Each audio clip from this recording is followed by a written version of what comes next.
Exode chapitre 22. Si un homme dérobe un bœuf ou un agneau et qu'il égorge ou le vende, il restituera 5 bœufs pour le bœuf et 4 agneaux pour l'agneau. Si le voleur est surpris dérobant avec effraction et qu'il soit frappé et meurt, on ne sera point coupable de meurtre envers lui. Mais si le soleil est levé, on sera coupable de meurtre envers lui. Et il fera restitution. S'il n'a rien, il sera vendu pour son vol.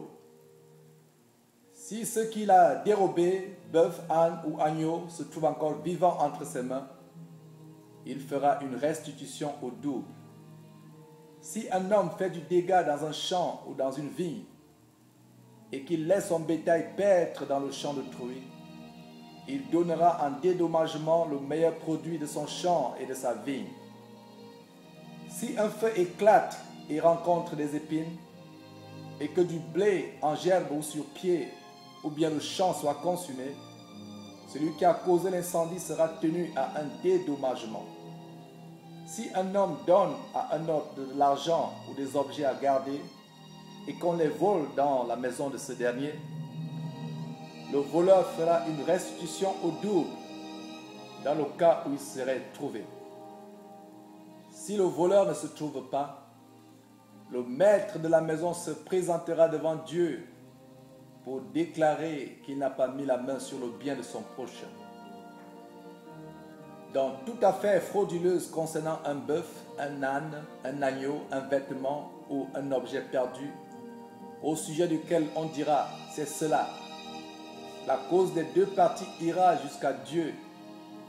Celui que Dieu condamnera fera à son prochain une restitution au double.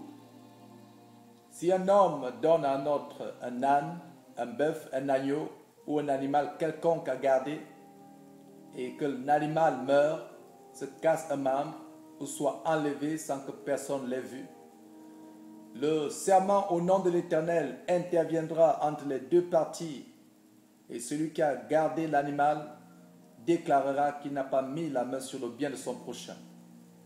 Le maître de l'animal acceptera ce serment, et l'autre ne sera point tenu à une restitution. Mais si l'animal a été dérobé chez lui, il sera tenu vis-à-vis de son maître à une restitution.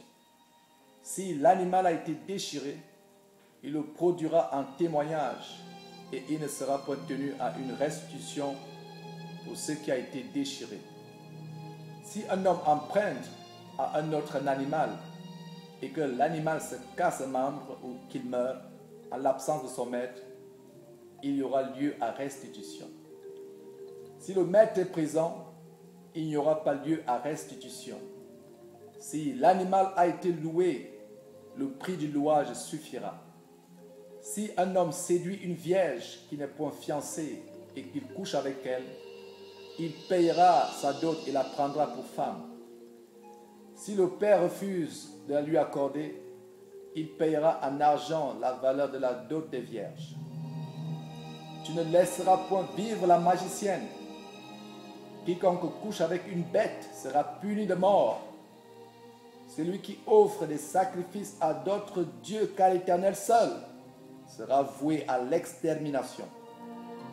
Tu ne maltraiteras point l'étranger, et tu ne l'opprimeras point, car vous avez été étrangers dans le pays d'Égypte. Tu n'affligeras point la veuve ni l'orphelin. Si tu les affliges et qu'ils viennent à moi, j'entendrai leurs cris.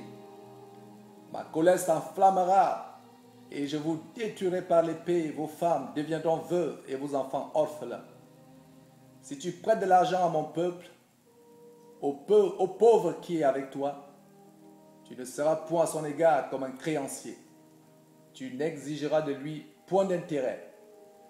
Si tu prends en gage le vêtement de ton prochain, tu le lui rendras avant le coucher du soleil. Car c'est sa seule couverture.